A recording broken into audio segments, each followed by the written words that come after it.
Today, I'm sharing a few cloning tips that took me years to learn. These tips can help you consistently get stronger clones faster. But first, check this out. If you're taking clones, baby, I'm going to tell you about something every grower can use. AC Infinity, acinfinity.com. Their clone kit comes with everything you need. How pretty that is. I love it. Everything you need. The light, the controllers, these two controllers here. You have the temperature controller for your heat mat, as well as a nice little light controller right there. Super easy to use. Sunrise and sunset features if you want to be pimping. You can get the complete kit and everything you need to do your clones for $89 after coupon code Dude Grows Money. Look at this. So I love it. It has everything you need there. The lights recess right in the dome vents. And what's different about their domes, they have an extension as well. You need those babies to grow out a little bit longer in there. They're not ready for your veg just yet. So go to acinfinity.com, check out their clone kits and all their other awesome grow gear. Coupon code Dude Grows will hook you up. All right, let's get into this. Let's give some tips beyond the basics. Beyond the basics here. It's just one of the different ways. Luckily, we're dealing with cannabis plants, Scotty, and it does like to thrive. It's not the hardest plant out there to clone. No, it's not, but you can certainly, I tell you what, some of these tips or all of these tips will help you get your success rate up big time. I will lose just maybe a couple clones out of every, most of the time I've cut those wrong or I've cut them too small, but I have a very high success rate with clones. And if you just follow these directions or some of these fundamentals or actually some of these more advanced tips, you'll really be able to up your percentage. Like it. Let's start off with prepping your cuts. Hopefully you're starting off with a happy, healthy donor plant, fully saturated plant, pest-free, ready to grow, ready to live life. Take your cuts off this. These aren't your final cuts I'm talking about here. And have your solution ready in a jar, whatever it is, in a measuring cup, your solution that you're going to soak these in. Everybody usually has, you're going to have a liquid cloning solution. Right. There's Olivia's out there, Clonex.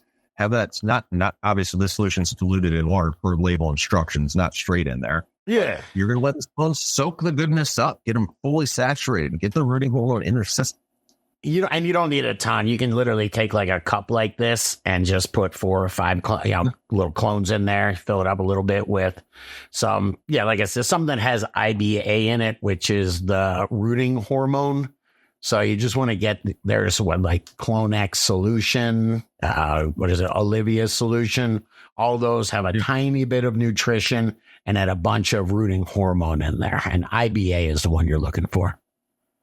And then let them sit in there, guys. Let them sit in there. They're going to suck that juice up into the clone.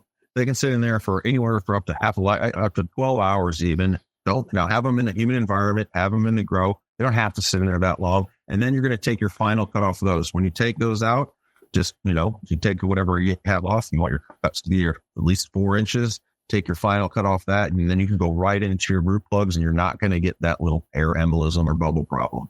Yeah, you shouldn't get, by the way, I don't soak mine for any more than a half hour or so. I just use that as I'm collecting the clones, going around the grow, collecting the clones. I drop them in a bucket. And then I'll take that bucket within a half hour, an hour. And that's where I'll make my final cuts and, be right by my workbench and have the razor blade and make sure I'm making the perfect cut to get them into the cloning chamber. And we could talk about that too.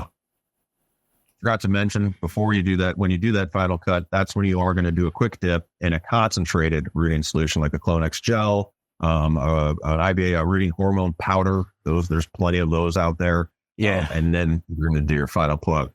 Hey, real quick, the gels. The gels are a lot more expensive than the powders. You can find the powders at the hardware store for a couple bucks. The idea with the gel is it has very similar chemical consistency to it, but because it has that gel form, it keeps any kind of air bubble or any air from sucking up. Don't forget, the plant naturally wants to suck up water through its vascular system. So you have to stop that, because if there's no water there because there's no roots and it sucks up an air bubble instead, that's how the plant dies. So that's what we're trying to do with immediately throwing it in the bucket of nutrient solution, or cloning solution, and then dipping it in that cloning gel. We're trying to keep it from sucking up any air. I'm still a powder guy.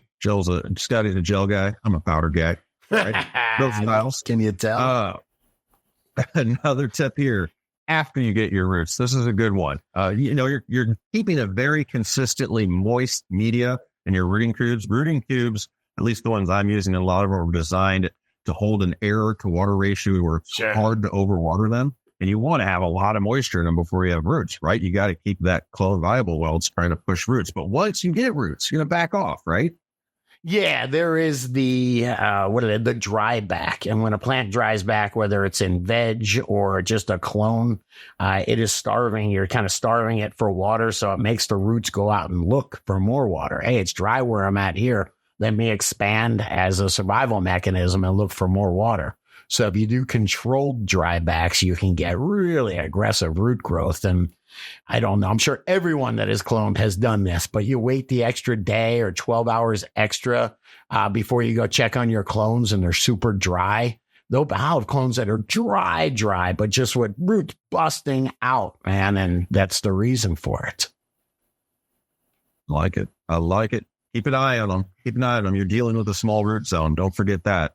Don't let that dryback go too long. Yeah. Yes. All right. Third tip here. Take smart cuts, man. Where are you taking these cuts off your donor plant?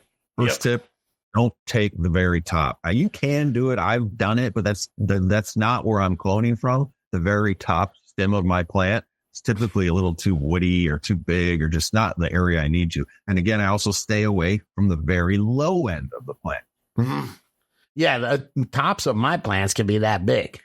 I mean, think about how big that's going to be in the cloning chamber, and think about how much it doesn't have any roots to support it anymore. So think about how much air that has to absorb, moisture it has to absorb through the stomata to keep all those leaves turgid. I like that word. No, but seriously, when you do, I'll go in the middle of the canopy. So they're very strong clones. It's very strong growth at the bottom. A lot of times you get real scraggly stuff that's not getting much light. I'll go for the strong growth, but something that will actually fit in the clone dome where I can get 15 or 20 cuts in a small clone dome. Hey, dude, let me ask you this. How strict are you to where you cut the clone from? You seem very strict, man. No, I'm not. I mean, there's a lot of horticultural guidelines on this. Again, the cannabis plant really likes to grow roots. Like if in the right environment and, you got everything good. Yep. I make sure that on a branch, I want the branch to be, I don't know if woody enough. It's not really woody, but strong enough, just turgid enough. A joke in my personal life.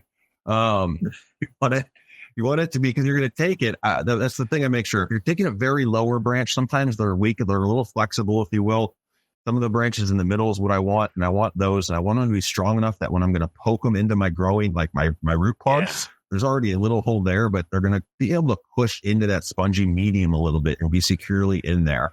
But as far as in a part of the branch at a specific node or area, I do not. I mean, it likes to go.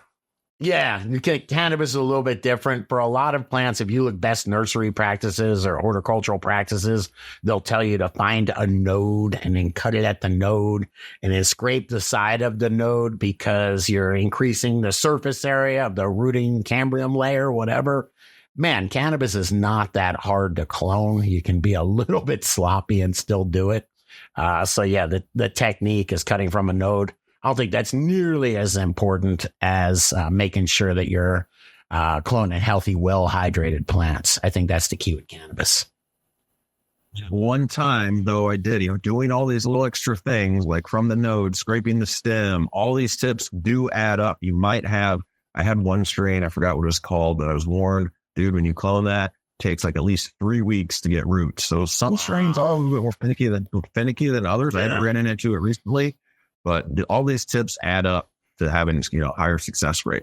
Hey, dude, I got to jump in. One last tip, and it's a recharge tip. I always soak my cubes. When I'm preparing them, I soak them into the, Olivia's cloning solution, or I use CloneX cloning solution, but just a touch of recharge in there. I mean, half of label rate. And the idea is that it puts some beneficial bacteria or a lot of beneficial bacteria and fungi in the spaces that pathogens would be able to, would take hold in.